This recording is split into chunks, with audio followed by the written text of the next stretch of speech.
If we give our attention to the experience of being aware, the experience of being aware is invisible, although it pervades all experience.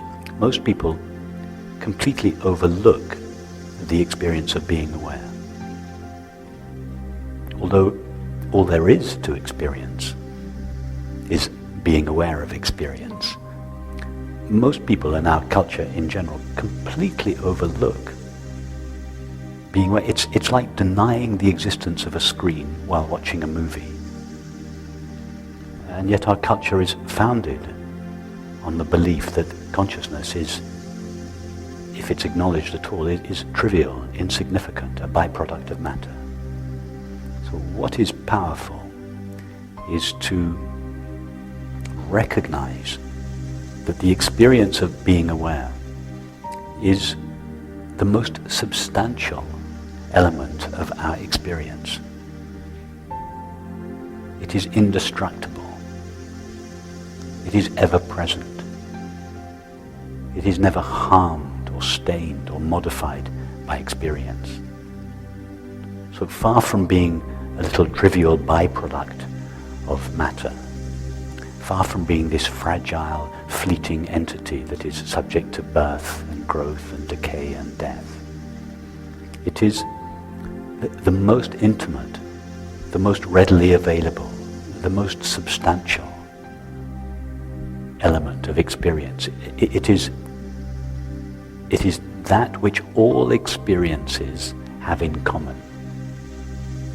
What is it that, think of all the thoughts, feelings and perceptions that you have ever had. Too many to count.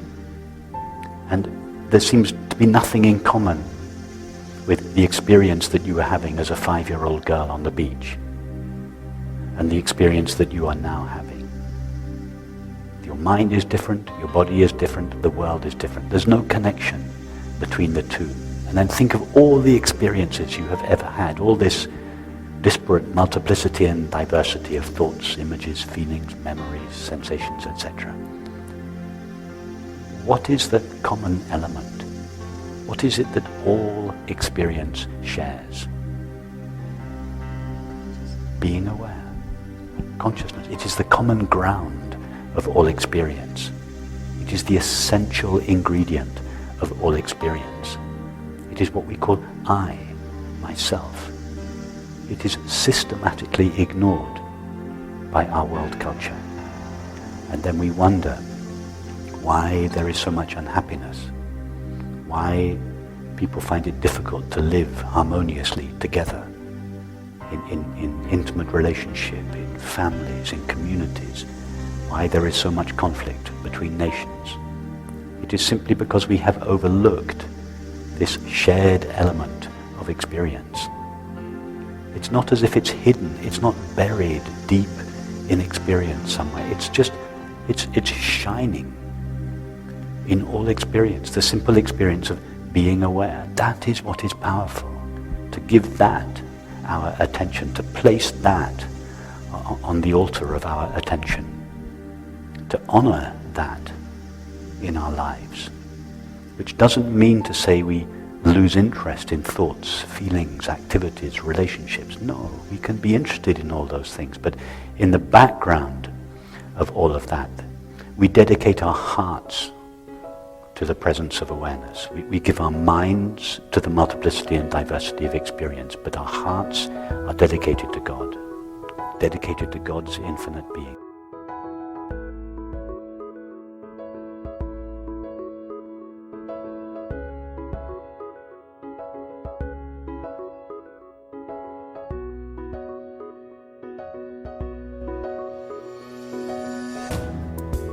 The feeling I am is a feeling, and as such is an appearance of the finite mind. But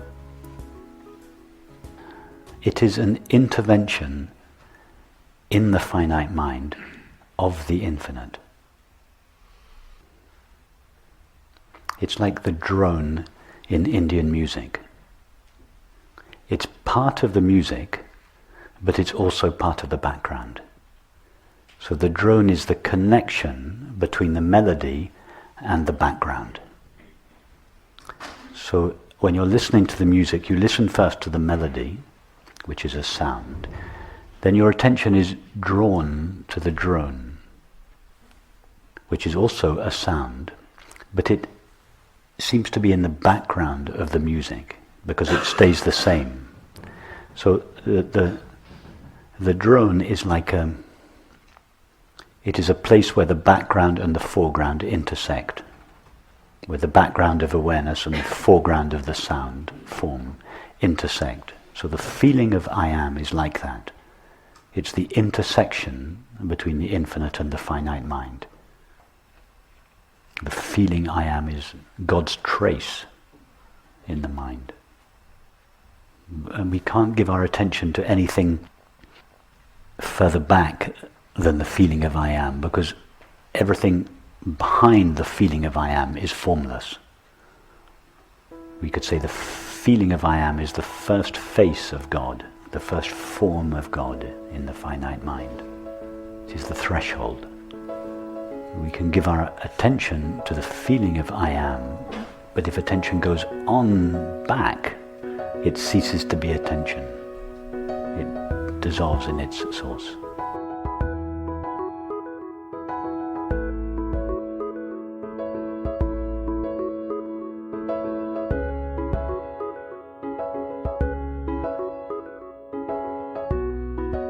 If I were to ask you, are you aware? What would you say? Yes, no doubt. To what experience do you refer? Being aware. Yes. You are aware of being aware. Yes. There is no objects in that experience. Right. It is just between awareness and itself. It is awareness is self-awareness. That is true. You refer to awareness is awareness of itself. And if I were to ask you to describe that experience, what would you say about it?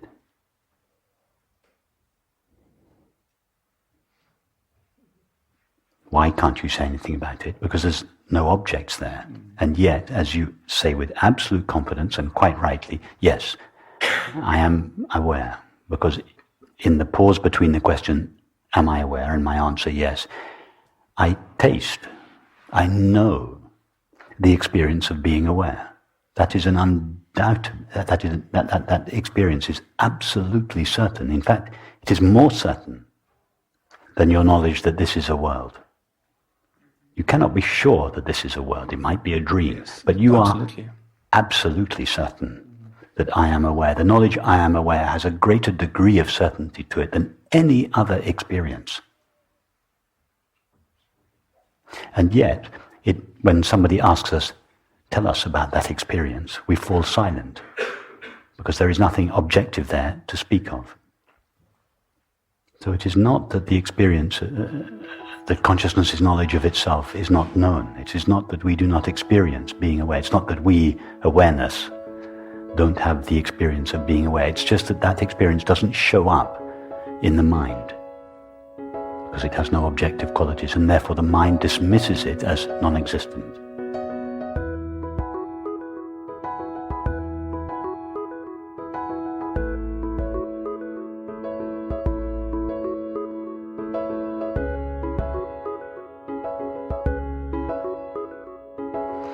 As long as you feel that your non-dual understanding is a place that you can be taken out of, it's still a state that needs to be maintained and that can be disturbed or that you can be taken out of. So whatever is present in this state or non-dual understanding remains present underneath whatever activities you regret being pulled into. So the purpose is not to replace those activities and go back to the previous non-dual state. It is to find whatever was evident in the non-dual state, to find it present in the midst of all experience. And in this way, you don't expect experience to be a particular way. It doesn't always have to be shiny bright with a non-dual label on it. It could be any experience. So don't see these types of experiences that you get pulled into as failures of your non-dual understanding, but rather feel that they have been, as it were, sent to you by your non-dual understanding to test your establishment in that understanding in the midst of all kinds of experiences. And in this way, these kind of activities that you find you regrettably get pulled into begin to cooperate with rather than thwart your practice. They are seen as an extension of it. If we follow this line of investigation, it may start as a casual interest, but sooner or later it grows into a love affair. The inevitable consequence of this understanding is that in order to understand anything at all about anything, it is first necessary to recognize the nature of the mind. And once that becomes clear, it's inescapable. We can turn away from it, but it will keep, this understanding will keep impressing itself upon us. And then what may have started as a casual acquaintance becomes a love affair. Yes, that there is a shift in the place from which we derive our confidence.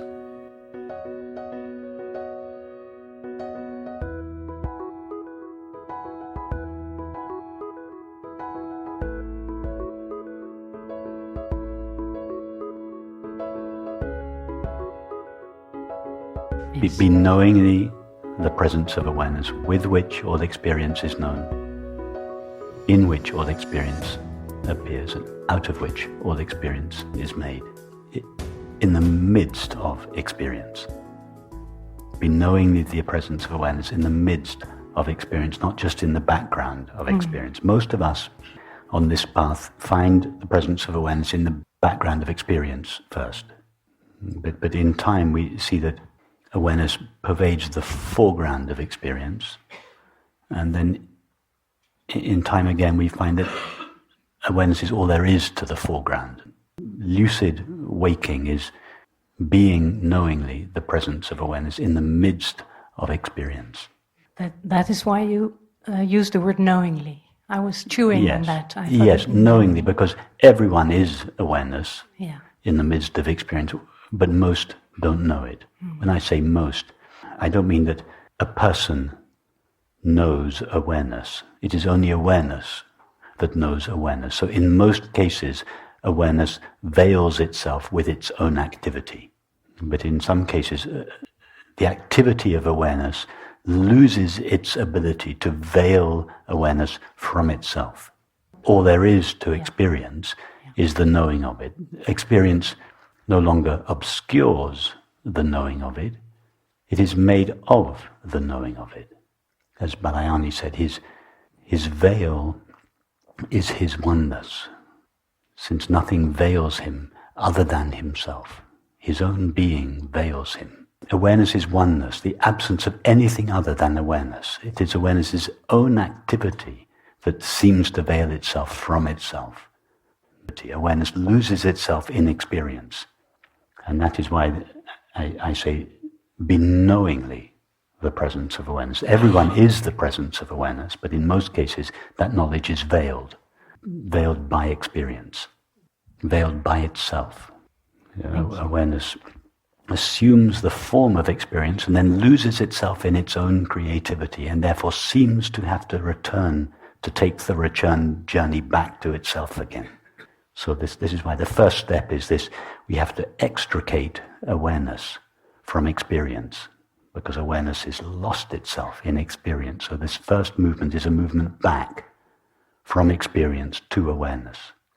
Once awareness has recognized itself, It then turns around again and it looks at experience again and it realizes, oh, all there is to experience is myself. How could I possibly lose myself in myself? There is nothing there other than myself in which I could be lost or with which I could be veiled.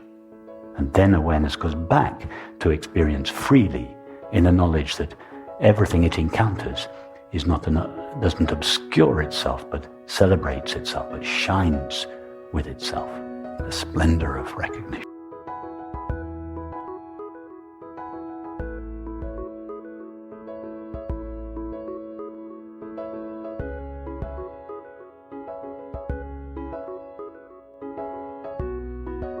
I was wondering if I'd made a practice of it, and I can't say yes or no to that. I don't know if I am doing that. But it's when I'm not occupied with anything, it usually presents itself a space of letting myself just be that openness, and many times those feelings present themselves and they just breathe themselves away and my day gets different. That doesn't sound like a practice of the mind to me. It is that simple. When what you wrote on the last newsletter, the last two newsletters were kind of like just transported me, like I don't remember how it was said, but don't let your thoughts and feelings. Don't let your. How was it written? Don't lose yourself in thoughts and feelings. Let them lose themselves Let them in you. lose themselves in you. That's how I feel like the exploration is when it's being done for me. Yes, it's just a very subtle shift of the focus of your attention. Very little. It's as little as when you're watching a movie, giving your attention to the screen rather than to the movie. What do you have to do? You're watching a movie and someone says to you, don't look at the landscape, look at the screen. Right. What do? Almost nothing. Nothing. You couldn't describe what you do. No. Even to say, I relax the focus of my attention from the image would be to say a little bit too much. Because you were already looking at the screen. It's almost nothing. But the implications of it are huge. It's like right now when you're talking, it's like that focus changed immediately. Yes. And all is here. We spend our lives, most people spend their lives lost in thoughts and feelings. And then someone says to us, don't lose yourself in thoughts and feelings. Let the thoughts and feelings just appear in you and let them lose themselves in you. What do? Nothing. But at the same time, that almost nothing shift has huge implications. Because it places you as awareness, as opposed to as a cluster of thoughts and feelings. It places us in the right place, which in fact is where we were anyway. So we just notice it. It's not really something that can be practiced. It's more, we notice it. Right. In time it will become clearer. Right. You know, it has invited me. But it was too simple, I thought. It was the same thing when you said the second last newsletter about know that you're nothing and feel that you're everything. It was like such a jolt of being presented with a contradiction. Because in that know that you're nothing, the space was totally wide open, and exactly. It was such a trick that you gave out, and then feel that you're everything. Because, like, I've been looking for where is that oneness with everything, and I feel like it's just in that statement. So simple. I've just worried that I'm not setting up a practice because feelings and things keep occurring. But it seems like I had found a space of just where I get invited and it presents itself and it gets breathed away, actually. Yes, yes. It's not a practice. Actually, getting lost in thoughts and feelings is a practice. We've become so habituated to it that we don't realize that it is actually an activity that we are doing. So when we've become so habituated to that activity of thinking and feeling on behalf of a separate self, to the extent that we don't realize it's an activity, then it seems that we have to practice being awareness. Actually, it's the opposite. Right. We have to cease practice being a separate self. Mm-hmm. It's not a new practice that is added. Right. It's the cessation of an old practice of which we were previously unaware. Mm-hmm. It's a relaxation Right. of a previous practice or a previous activity of getting lost in thoughts and feelings. It's not a new practice. Thoughts, sensations and perceptions continue to appear in awareness. There's nothing we can do about that until they cease appearing. What tends to happen is that a particular form of ice begins to appear less and less. Right. And those are the thoughts and feelings that revolve around an illusory separate self. They begin to wind down because it has been seen clearly in our experience. There is no such separate self. Right. Therefore, in time, as an inevitable consequence of that understanding, all the thoughts and feelings, and in turn the subsequent activities and relationships that seem to express or house that separate self, they all wind down gradually. They don't stop appearing overnight, but they gradually wind down, which leaves a great space in yourself for thoughts and feelings and activities and relationships that express what you truly are. I've seen it with my family, with my kids. You know, I have a 14-year-old boy also, and my 10-year-old. And when Papa has been in a space, I've had no investment in when they're telling me. I've been just, excuse me, I apologize. It's like it has been, it's been magic, actually. Yes, and it's hard to imagine as an adult the effect that has on a child. Of course, a child can't, even a 14-year-old can't rationalize their experience, but they will feel such safety with you that it's okay for them to be themselves, whatever that means, to share whatever they're feeling, whatever that is. That lack of agenda, that lack of investment on your part will be such an invitation for the child. It will give such a subliminal message of love and security and freedom. That's a beautiful thing to give a child. It's not something you're giving, it's a space you're providing.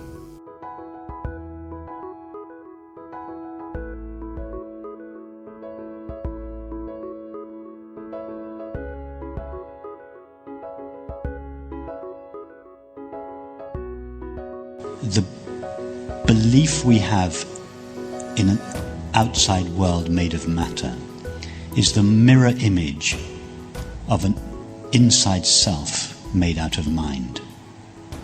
The problem is not really the world made out of matter.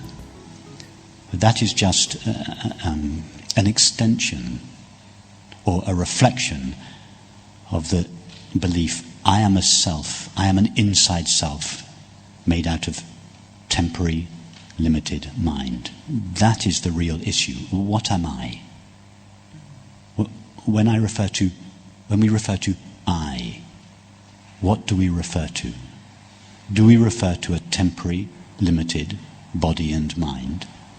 Or do we know that we are one ever-present, unlimited consciousness which doesn't appear or disappear? It wasn't born, it's not growing old, it's not moving or changing, it's not going to die. that is the important recognition.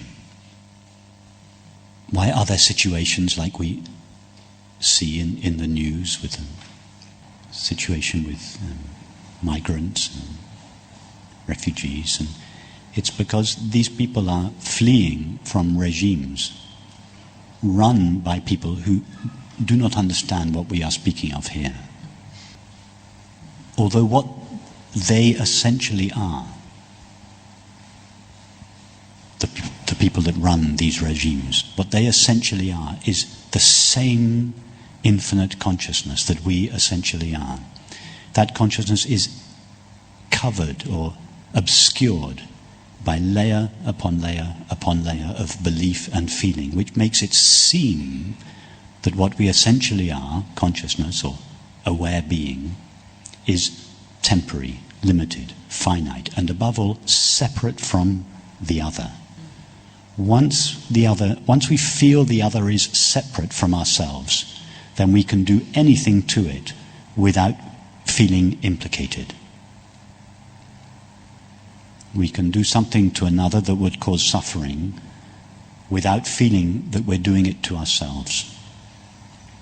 If we not only understand but feel, it's much more important to feel than to understand, but if we both understand and feel that the so-called other, that what the other refers to as I, myself, is the same I that I know myself to be. In other words, that there is only one I, only one infinite, indivisible self.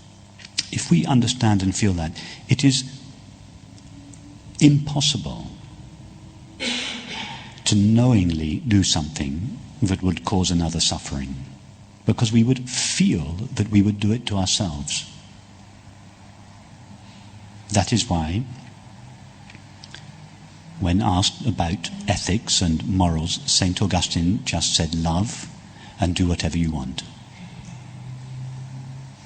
By love, he meant recognize your identity with all beings, with all things. Realize that I and my Father are one. Realize that what I am and what all others and objects are the same infinite, indivisible reality. Once we recognize that, if we live a life that is consistent with that understanding, we can't go wrong. It starts with us recognizing what we essentially are, realizing the unlimited nature of what we essentially are, and realizing there can only be one unlimited being. And we are that, and living the implications of that. The I that shines in each of our minds as the knowledge I am is the same I. That is the foundation of all true politics.